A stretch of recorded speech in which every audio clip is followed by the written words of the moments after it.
This morning on Carolina This Week, Dr. Ben Carson. If you don't know who he is, you probably will in the next few months or so. He may want to run for president soon. Find out a little bit more about him right now. This is Carolina This Week.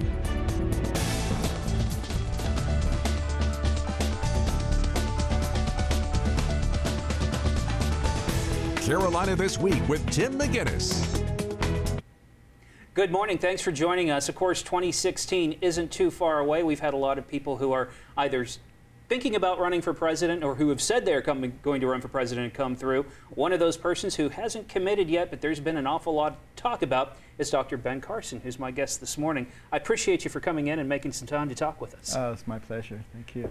First off, about that 2016 thing, you just want to go ahead and go on the record now and let us know what you're going to do? I think probably not, but it is something that I've given serious consideration to, will continue to give serious consideration to.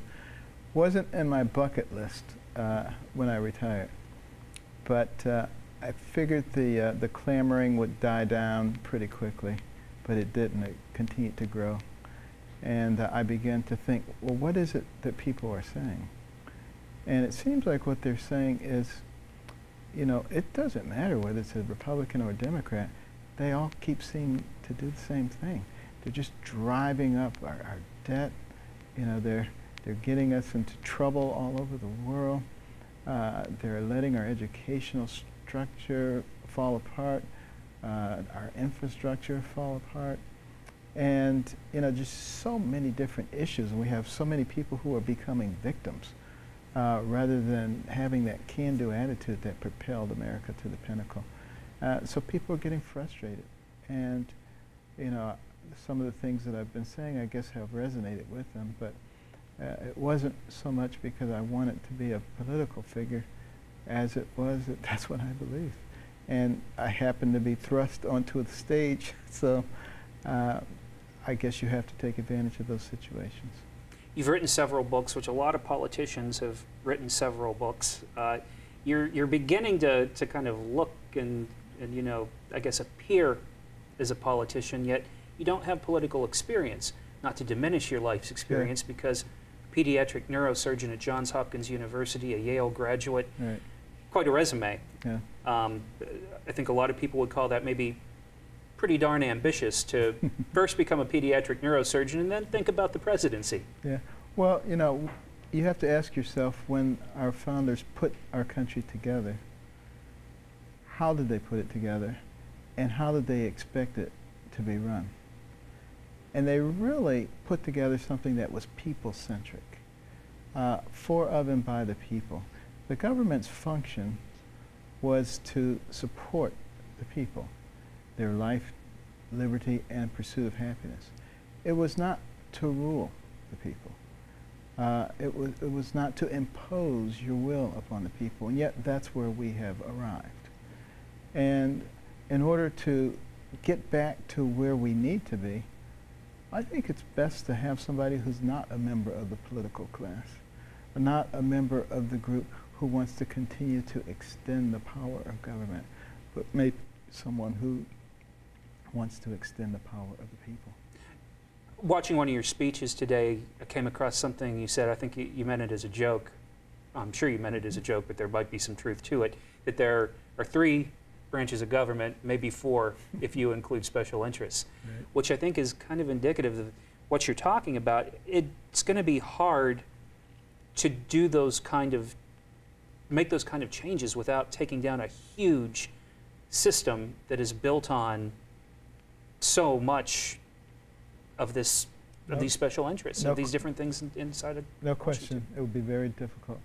But then again, it was very difficult to separate conjoined twins. Conjoined twins at the back of the head, nobody had ever done that before. Oh, you can't do that. It was very difficult for me to become the city executive officer in ROTC in Detroit, in less time than anybody's ever done it before.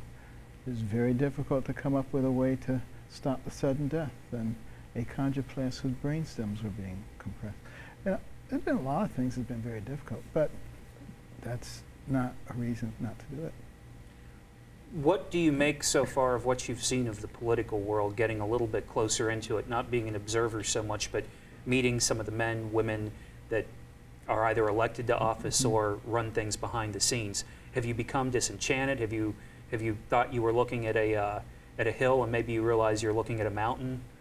Well, I've come to understand that it's full of politicians, people who do things for political expediency rather than things that are right and wrong.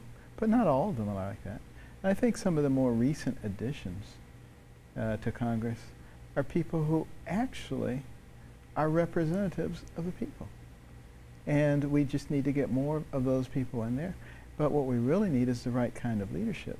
Because when you don't have the right kind of leadership, it's very easy to let somebody else lead. And sometimes they don't lead in a way that is pro-growth of America. We're going to take a break in a minute and we're going to come back and talk about some of the issues. But before we do that, I do want to let our viewers know a little bit more about who you are and about your history. You were not born with a silver spoon in your mouth by any means. You had, from what I understand, a very resilient mother who, despite her circumstances, really did a great job raising her sons. Both me and my brother. She only had a third-grade education, was one of 24 children, got married when she was 13, discovered that her husband was a bigamist. But she was someone who would never be a victim. She would always say, there's something that I can do. And in her case, it meant working 2 to 3 jobs at a time. But she would not allow us to become victims of the streets of Detroit. You read a lot. You worked your way through college. Yeah, I mean, at times you've said that you were angry when you were young. Well, I had a violent temper. I got into a lot of trouble because of my temper. And when I was 14, I almost stabbed another youngster. And fortunately, he had on a large metal belt buckle under his clothing, and a knife blade struck that and broke. Otherwise, he would have been seriously injured or killed, and my life would have gone in a very different direction. But that incident awakened me, and I just prayed that God help me. And I started thinking, and I said, you know, to react like that, to hit somebody in the face, to kick down a door, is not a sign of strength, it's a sign of weakness. It means that your emotions are controllable by others or by circumstances. And it also means that you're very selfish. Everything's me, my, or I. Somebody's in my space, they took my thing. It's always about that. And I learned to step outside of the center of the circle and let it be about somebody else. And that immediately cured that temper problem. I never had another problem since that day. Wow. With temper. Wow. That's pretty amazing. Yeah. You get through Yale, you become a pediatric neurosurgeon. At what point do you think I should get involved in politics? I should start sticking my head in here. Well, quite honestly, you know, I planned on retiring when I turned 61 because I did my own internal survey. Somebody told me that neurosurgeons die early, so I wrote down the names of the last 10 I knew who died, calculate the average age of death, and it was 61. So I said, when I turn 61, if I'm still alive, I will retire. And I did, fully expecting a traditional retirement.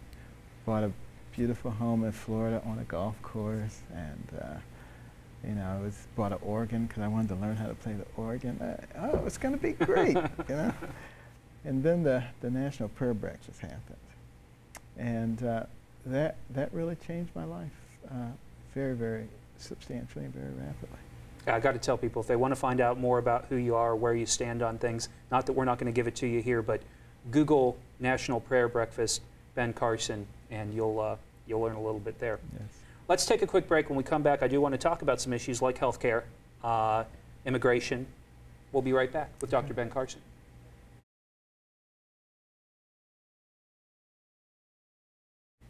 Welcome back to Carolina This Week. My guest, Dr. Ben Carson. A lot of people talking about the possibility of you running for president. You haven't committed, you haven't said yes, you haven't said no yet.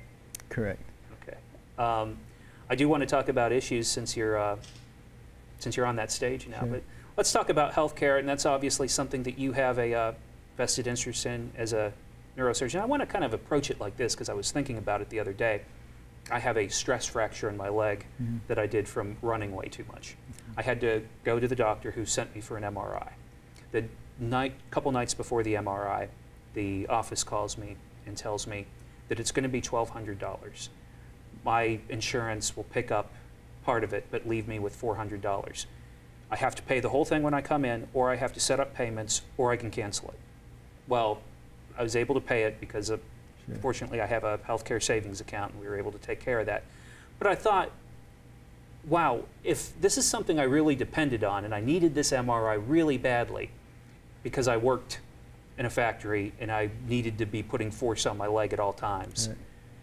And I'm living paycheck to paycheck and somebody calls me and tells me you need to pay $460 or maybe all the way up to $1,200 or we're not going to be able to do the MRI, the doctor's not going to be able to give the full diagnosis, right, et cetera.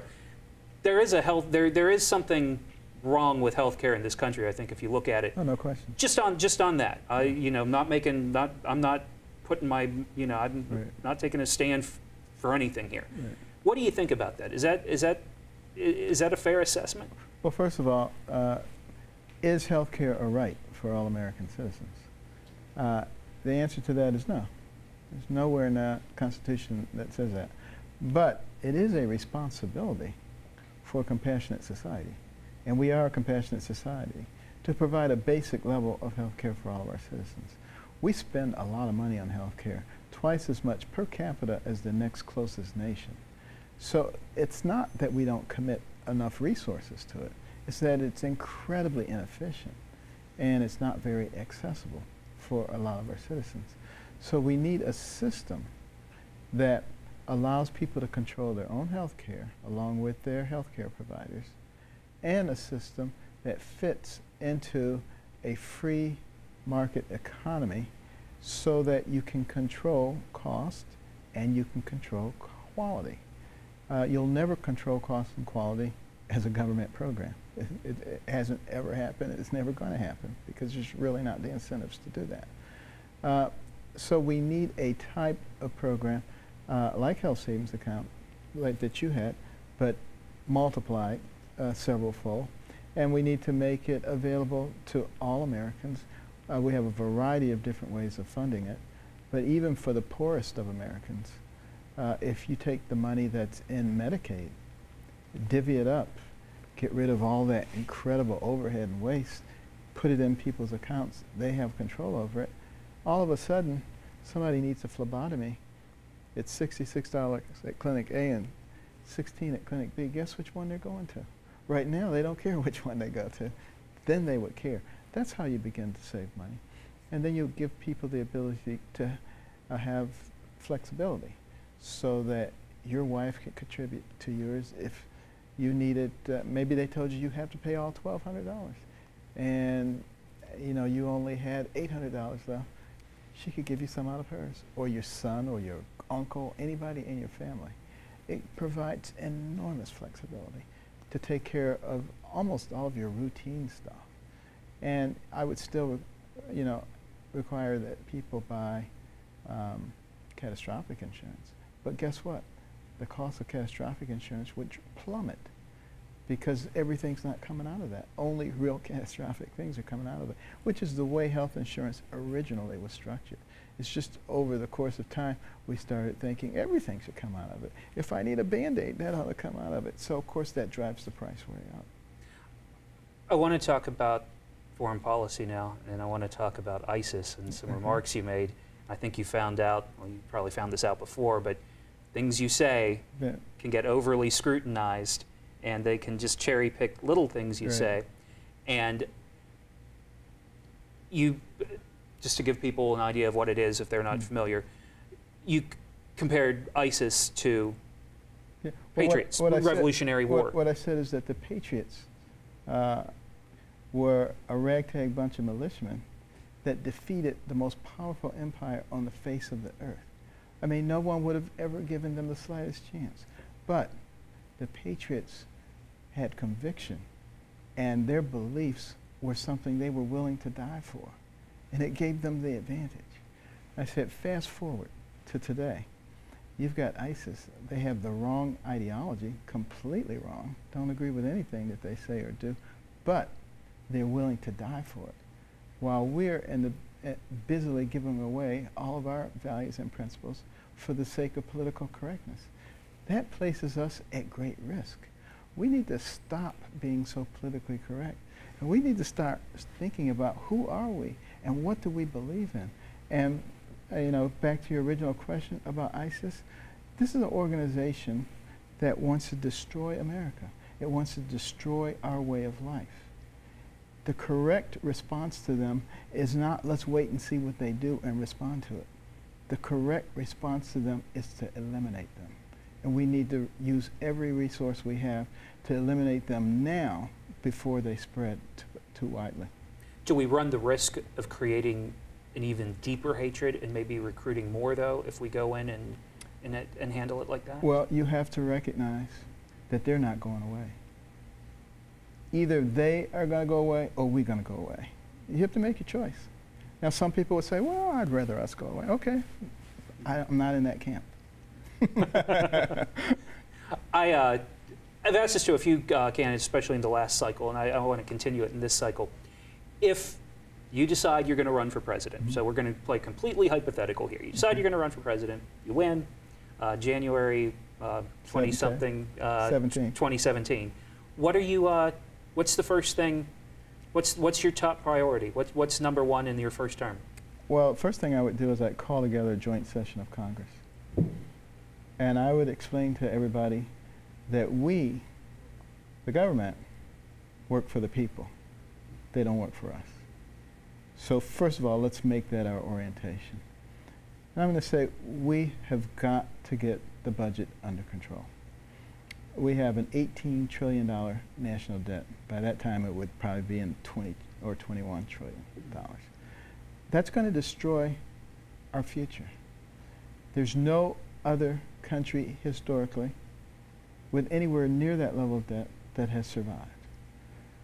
Fortunately, you know, we are the reserve currency of the world, which means we can print money. Nobody else can do that. And it makes us think that we're not in trouble. What happens if we can't print money? And that time will come. So therefore, we need to be proactive. And we need to, first of all, shrink the size of government, because 60% of the income of the middle class and above is required to run the federal government for 1 year. That's ridiculous. So, and the way we would do that is by attrition. As people retire, we don't replace them. And we move people, you know, from one department to another into critical positions. 4 or 5 years of that, we got the government down to a reasonable size. We reform the tax code. We make it extremely simple. You eliminate the need for the IRS. You get rid of all the loopholes. And you get rid of the unnecessary regulations. Not all the regulations, the unnecessary ones. The ones that are so onerous, particularly for the small business people. And we make it easy for them to expand. You know, we deal with, you know, the Affordable Care Act. We replace it with our truly Affordable Care Act. And, you know, we take that burden off of employers so that there is a reason to expand. And those are the kinds of things that I think will have a pretty dramatic effect pretty quickly. We're going to take another break. When we come back, our final moment or so with Dr. Ben Carson. We'll be right back.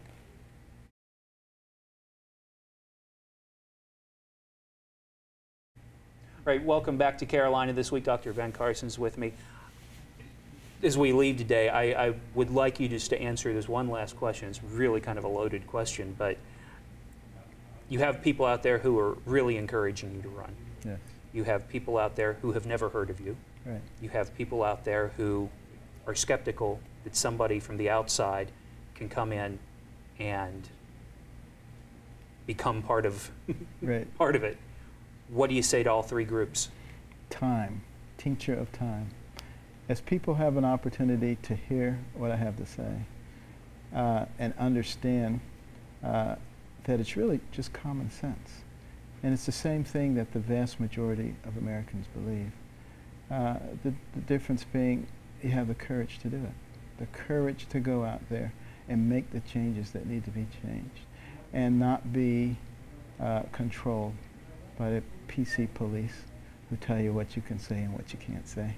I think people will resonate with that and be ready to stand up themselves and make the changes that are necessary to put us back on the right track once again, and our best days will then be ahead of us.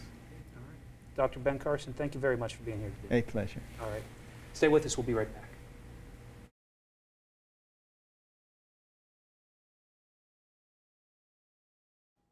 That's all for Carolina this week. Next week, former Senator Rick Santorum. Have a great week.